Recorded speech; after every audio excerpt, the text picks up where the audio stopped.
American Air Power Museum. Take a look, ladies and gentlemen. Now, I usually play music through a lot of this, but I'm going to give us an opportunity to hear the engine that we'll hear on the Mustangs. The P40 Warhawk that you see right now is flying an Allison V12 engine, gets about 1,300 horsepower, but we'll see a lot of those, and we're going to let you listen to the sound of those engines as they get by us here at Show Center. Warhawk that we see right now, the B-25 Mitchell bomber and a C-47 Goonie Bird. Not in the air this weekend, but being brought back to flight is a PBY Catalina to honor our naval aviators. And you can thank Palomini Aviation for their dollars to make that happen. And in the air when visiting Republic Airport and the American Air Power Museum on almost any weekend during flight season.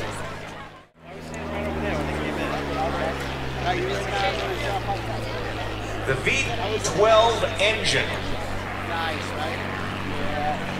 on this aircraft was the same type that was used also in the P-38 Lightning, which was the aircraft flown by America's leading aces.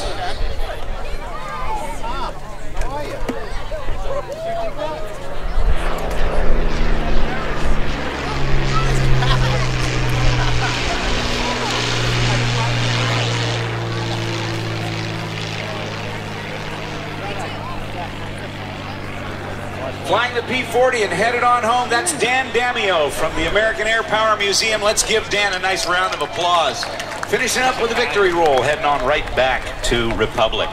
He's also an F-16 pilot, and he's here representing Cockpit USA. You can see him to the left. Thank you, boss. Coming in. This airplane's a jet. Actually, it's a Czech-built or a USSR jet back from the Cold War. It's been around since the early 80s.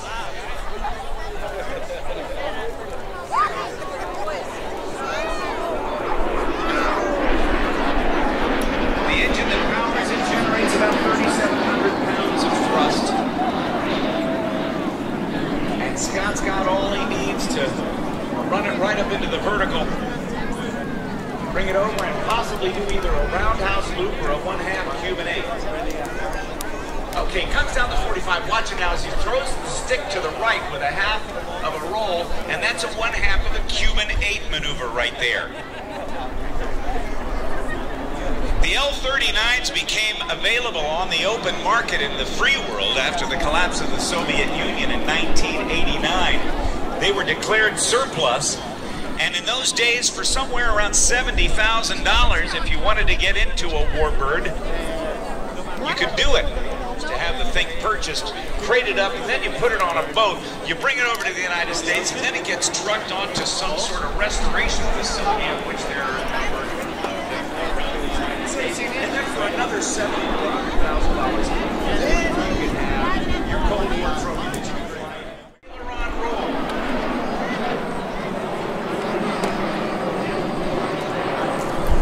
Several thousand of these aircraft were built, and there is even a light attack version of the airplane. And there are dozens here in the United States flown by pilots who want to get into a Warbird. $50,000 to $200,000. That's considered inexpensive. For me, and for probably a bunch of you folks, as he does the 4-point hesitation roll, if we have to ask what these things cost.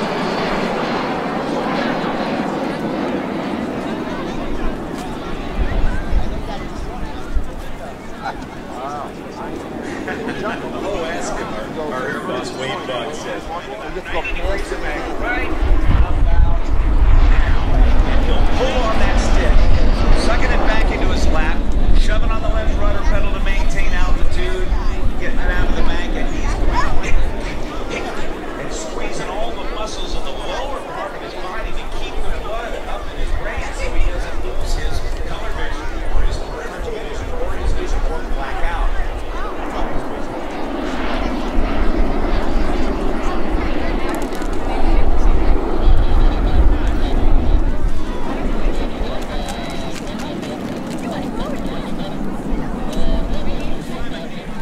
And the L-39 Albatross.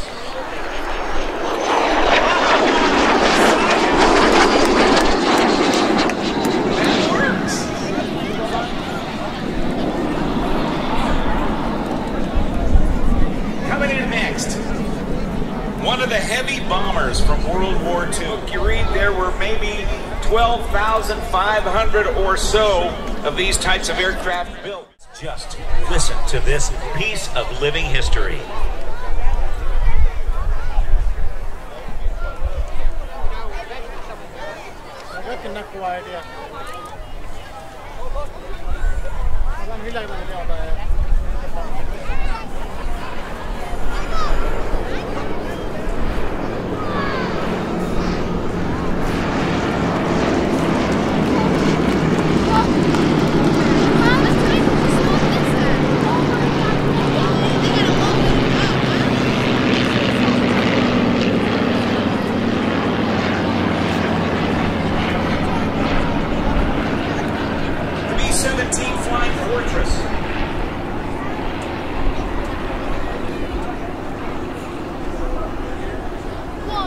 The B-17 that you see going by is a 10-seat long-range bomber powered by four 1,200 horsepower Wright Cyclone turbocharged radial piston engines. Look at there. The wingspan, 103 feet.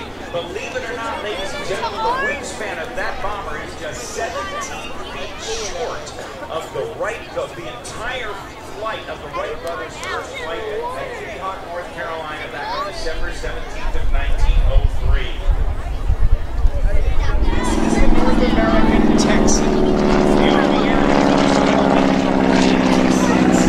the Navy called it the SNJ, the Royal Air Force and the Royal Canadian Air Force called it the Harvard. 15,000 plus of those aircraft were built. That's the second one coming through. Listen to these engines.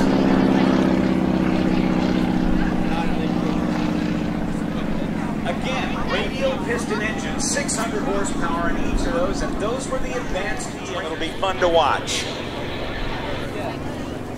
High overhead is the P-47, excuse me, is that the P-47 or is that the Helldiver? P-47 Thunderbolt. High overhead, flying high cover for the B-17. Here we go, let's watch and listen.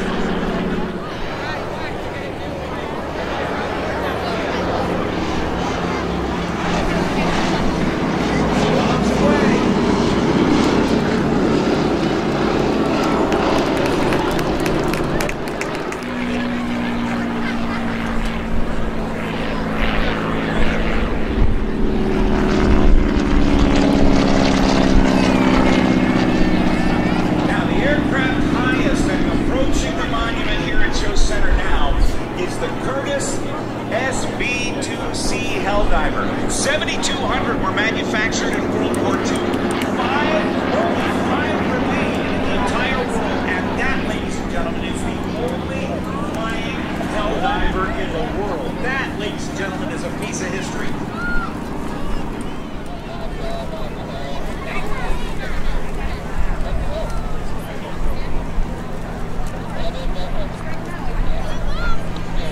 Ed Vesley is flying the Helldiver right now. He's circling around behind us. That's the P-47 Thunderbolt, built right here on Long Island. The Thunderbolt, listen to this, 2,000 horsepower.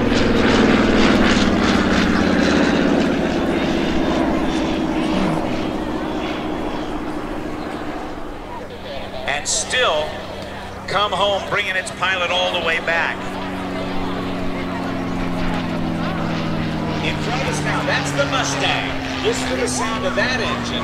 That's a V12 Packard-built Rolls-Royce engine. And above the B-17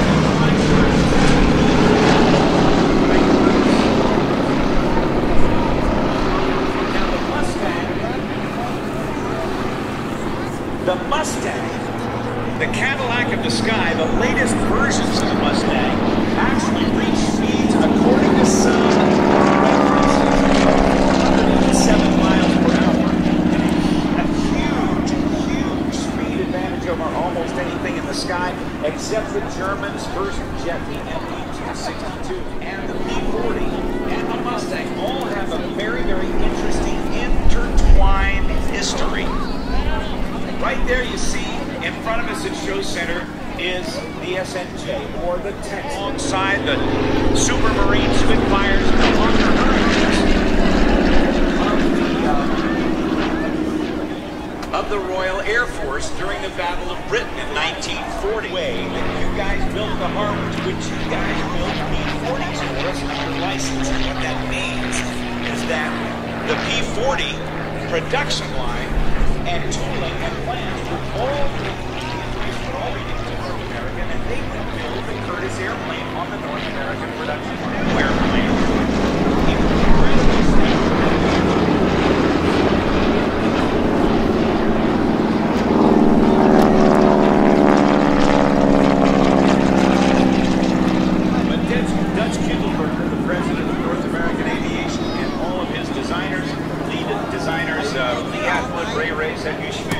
They had some information on a very unique design. The Mustang was born. It was outfitted with an Allison engine, just the same that was used in the P40 Warhawk. Unfortunately, the supercharger on that engine didn't give it enough high altitude performance. P-47 Thunderbolt, built by Republic Aircraft here on Long Island.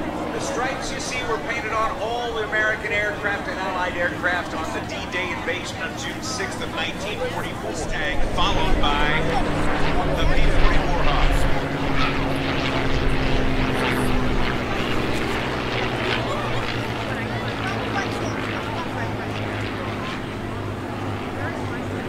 And here's that vestige, Curtiss Helldiver.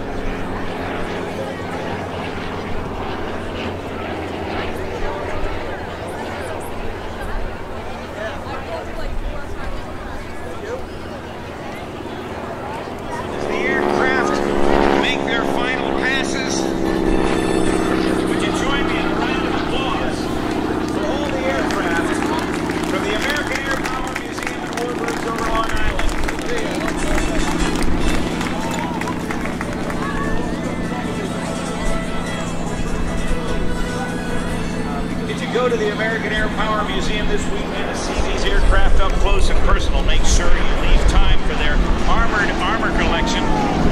Armored cars from liberated Nazi concentration camps. Very rare artillery pieces for long time.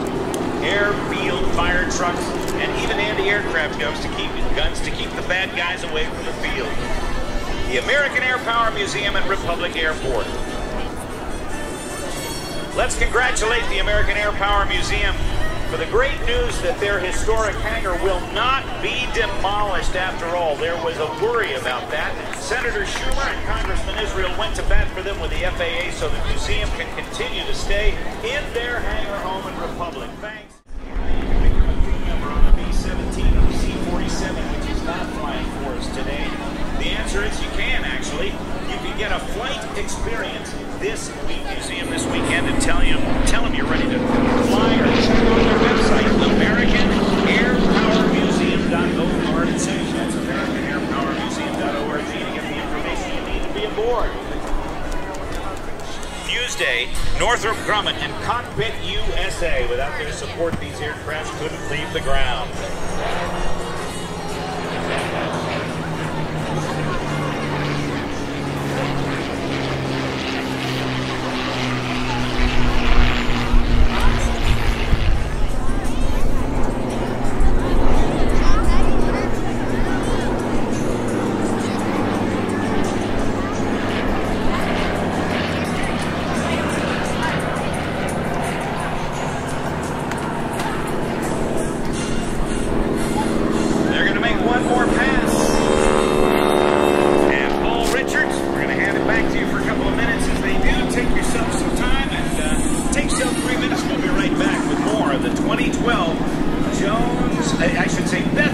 Airshow at Jones Beach right after these messages.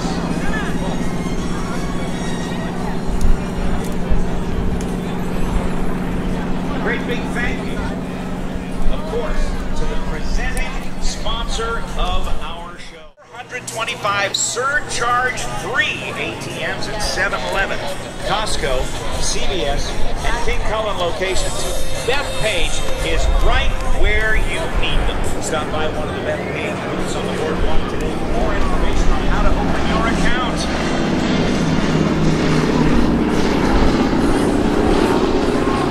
Newsday is proud to present the 2012 Bethpage Airshow at Jones Beach. Visit the Newsday booth at the Central Mall. sidewalk to claim your free new subscriber $100 gift card. And don't forget to enter Newsday's Explore Long Island sweepstakes for a chance to win a brand new 32-gigabyte Apple iPad at the main entrance. That would be all right.